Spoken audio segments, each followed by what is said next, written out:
Hello everyone, good morning, welcome to my another mini blog. আশা করি তোমরা সকলে খুব ভালো আছো আর আমিও খুব ভালো আছি। এখন এতটাই গরম পড়েছে যে ঘরে থাকাই মুশকিল হয়ে গেছে। জানি না বাইরে যারা কাজ করতে যায় তাদের কতটা কষ্ট হয়। তো আজকে সকালে গরম পড়েছে বলে আমি ভাবলাম একটু দই মুড়ি খেয়ে নিই। তো দইয়ের সঙ্গে আমি একটু মিহিদানা নিয়ে নিয়েছিলাম আর তার সঙ্গে তো রোজই থাকে ছোলা, কাজু, কিশমিশ এরকমই। তো এগুলো দিয়ে কম করে ব্রেকফাস্ট করলাম। দেন তারপর একটু খিচুড়ি আর ডিম সিদ্ধ খেয়েছিলাম, অল্প একটু লেবু ছড়িয়ে। আর দারুণ লেগেছিল লেবু দিয়ে খেতে। তো ওটা খেলাম 10:30-11টা নাগাদ। তারপর আমি চলে গিয়েছিলাম রান্না করতে। এখন এতটাই গরম পড়েছে যে প্রায় আমাদের এখানে 40-41 টেম্পারেচার থাকে। তাই আজকে সবাই বললো যে গরমে আজকে জল ঢালা ভাত খাবে।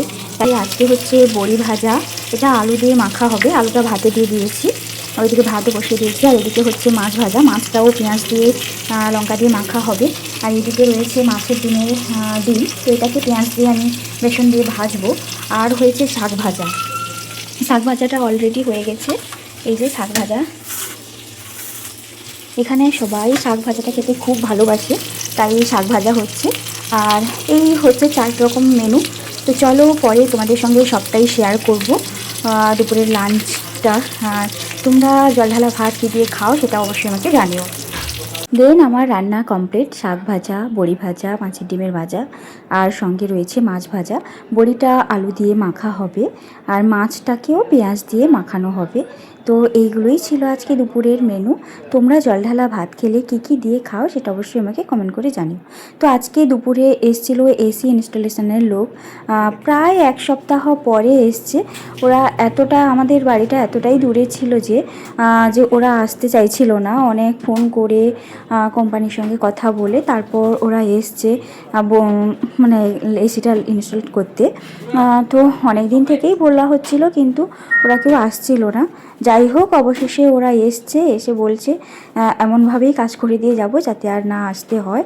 তাই ওরা দেখে শুনে কাজ করছিল আর সব কিছু দেখে কাজ করছিল। এখানে লাগানো প্রায় কমপ্লিটের পথে।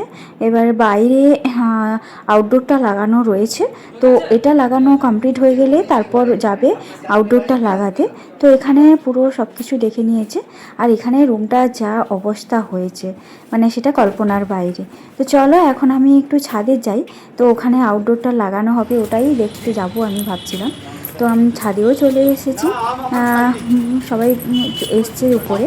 আর এই যে এসির আউটডোরটা এটা লাগানো মানে হবে। আর উপরে কপার লাইনগুলো রাখা রয়েছে। আর ওরা কোমরে দড়ি দিয়ে ঝুলে ঝুলে এইসব কাজগুলো করে। এটা অনেকটাই রিস্ক থাকে অনেক, মানে যেহেতু এই বাইরের কাজগুলো এগুলো তো ওগুলো ওদের অভ্যাসও হয়ে গেছে অলরেডি, তো করে করে। তো এখানে এই যে বাইরে এখানে একটা সানশেড রয়েছে, তো এখানে এটা আউটডোরটা লাগানো হবে। তো চলো এবার লাঞ্চ করতে চলে যাই। অনেকটাই দেরি হয়ে গেছিলো কারণ ওরা এসেছিলো, তাই দেরি হয়ে গেছিলো। তো আজকে জলঢালা ভাত সঙ্গে আলু মাখা বড়ি দিয়ে, তারপর মাছ মাখা পেঁয়াজ দিয়ে, আর ছিল মাছের ডিমের ভাজা, শাক ভাজা। তো এটা দিয়ে জলঢালা ভাত মানে দুপুরের লাঞ্চটা কমপ্লিট করা হলো। আর লাঞ্চটা জাস্ট অসাধারণ ছিল।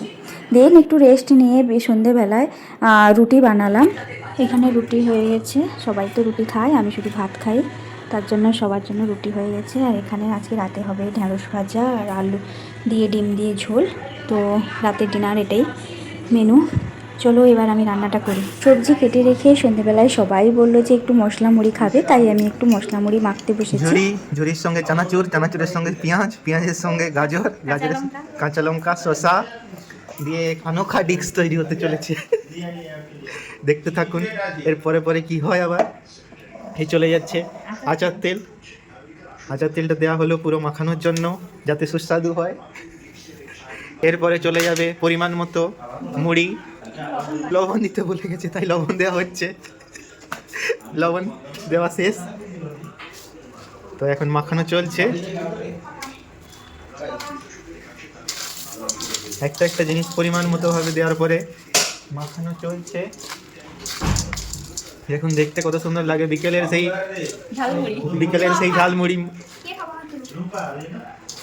এবার দেওয়া হলো মুড়ি পরিমাণ মতো দিয়ে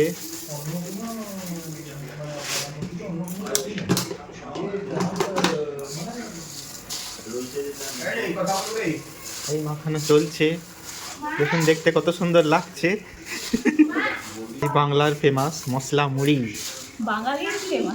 বাংলাও বাঙালির ফেমাস।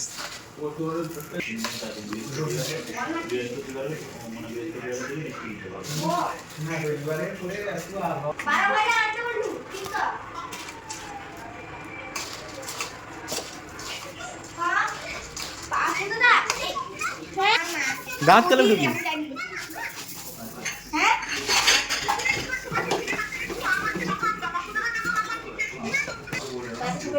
এখানে আমার মশলা মুড়িটা মাখানো কমপ্লিট হয়ে গেছে। তো এখন সবাইকে একটু একটু করে দিয়ে দিচ্ছি। আর মশলা মুড়িটা খেতে সন্ধেবেলা সবারই ভালো লাগে, আশা করছি তোমাদেরও খুব ভালো লাগে মশলা মুড়িটা খেতে। মশলা মুড়ি খেয়ে এবার চলে যাব রান্না করতে, কারণ অনেকটাই লেট হয়ে গেছে। এখানে রান্নার আমার তো হয়ে গেছে ঢ্যাঁড়স ভাজা, আর এখানে ডিমের ঝোল। আমি তোমাদের সঙ্গে মশলা মুড়ি খাওয়ার কিছু সময় পরে রান্নার ভিডিওটা শেয়ার করছি, কারণ দেরি হয়ে গেছিলো বলে তাড়াহুড়া করে আমি রান্নাটা আগে করে নিয়েছিলাম। তারপর আমি রান্না কমপ্লিট করে তোমাদের সঙ্গে শেয়ার করছি। আজকে দুপুরবেলায় এসেছিলো দুটো পার্সেল গ্রসারি আইটেম। আমাদের গ্রসারি আইটেমগুলো প্রায়শই অ্যামাজন থেকে অর্ডার করা হয়, তাই এসেছিলো। আমি ভাবলাম তোমাদের সঙ্গে একটু শেয়ার করি, তাই আমি রাত্রেবেলায় রান্না কমপ্লিট করে আমি প্যাকেটটা খুলতে বসেছি। তো আজকের গ্রসারি আইটেমের মধ্যে ছিল অনেক কিছুই, তবে মানে সেরকম রান্নার তেমন কিছু ছিল না, যদিও তাও টুকটাক যা যা ছিল সেগুলোই আমি তোমাদের সঙ্গে শেয়ার করছি। তো এখানে রয়েছে একটা ব্রাশ অর্ডার করা হয়েছিল 2 প্যাকেট। একটা ছিল সফট আর একটা ছিল মিডিয়াম টাইপের, আর একটা মাজা অর্ডার করা হয়েছিল, আর ছিল একটা ম্যাগি প্যাকেটটা বড় ছিল। আর এই ব্রাশটা নতুন অর্ডার করা হয়েছে, এটা আগে কখনো ইউজ করা হয়নি, তাই দেখছিলাম।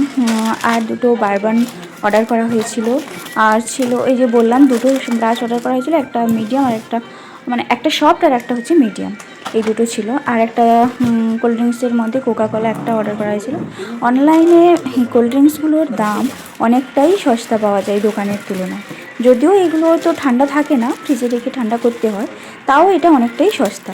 আর ছিল 1 লিটারের একটা ডাব শ্যাম্পুর পাউডার, আর সবাই শ্যাম্পুটা ইউজ করে তাই বড়গুলোই অর্ডার করে। আর ছিল একটা মাউথ ওয়াশ, কলগেটের ম্যাক্স প্রেসের মাউথ ওয়াশ। আর রান্নার ছিল 4 প্যাকেট লবণ আশীর্বাদ লবণগুলো এখান থেকেই আমাদের প্রায় অর্ডার করা হয়, আর অনেকটাই সস্তায় পাওয়া যায়, তাই এগুলো অনলাইন থেকে অর্ডার করা হয়। আর একটা প্যাকেটে ছিল ভিম জেল বাসন ধোয়ার জন্য, তো ওটা একটা ছিল, ওটা 3 লিটারের প্যাকেট ছিল। এই ছিল আজকের গ্রসারি আইটেমের মধ্যে। তো তোমরা কি অনলাইন থেকে অর্ডার করো নাকি বাড়িতে মানে মুদি দোকানে গিয়ে কেনো, সেটা অবশ্যই আমাকে জানিও। তো এই ছিল আজকে আমাদের গ্রসারি আইটেম। তো এগুলো গুছিয়ে রেখে তারপর চলে গিয়েছিলাম রাতে ডিনার করতে। রাতের ডিনারটা তোমাদের আগেই বলেছিলাম, আর আমি তো ডিমের ঝোলে ডিম খাই না, তাই আমার ডিমটা সেদ্ধ করা ছিল, ঢ্যাঁড়স ভাজা, ডিম সেদ্ধ, আর ছিল ছানা, আর এদিকে ছিল ডিমের ঝোল। আজকের ডিনারটা এটা দিয়েই কমপ্লিট করা গেল। ভাত খাচ্ছি আর সবাই রুটি খাচ্ছে। তো চলো আজকের ডিনারটা শেষ করা যাক। তারপর আমরা চলে গেছিলাম মায়ের রুমে একটু ওখানে বসতে, কারণ আজকে নতুন এসিটা লাগানো হয়েছে, তাই ওখানে গিয়েছিলাম। এই যে আমাদের এসি লাগানো হয়ে গিয়েছে, এই যে রুমটা কি সুন্দর ঠান্ডা ঠান্ডা লাগছে, নতুন এসির নতুন হাওয়া খাচ্ছি বসে। আর এই রুমের ডিজাইনগুলো খুব সুন্দর, পাখিগুলো গাছের উপর বসে আছে। আর এটা এই যে খাট, এটা মা বাপির খাট, এই খাটের ডিজাইনটাও খুব সুন্দর। এটাতে 2003 লেখা রয়েছে এই উল্টো দিকে। এই যে আমি তোমাদের একদিন পরে আমার ফুল ঘরের ভিডিও আমি তোমাদের পোস্ট করব। আজকে নতুন এসিটা লাগিয়েছে, তাই আমি একটু এসির হাওয়া খেতে এসেছি। ঠিক আছে, চলো আবার আসবো নতুন একটি ভিডিও নিয়ে। ততক্ষণে তোমরা সুস্থ থেকো, ভালো থেকো।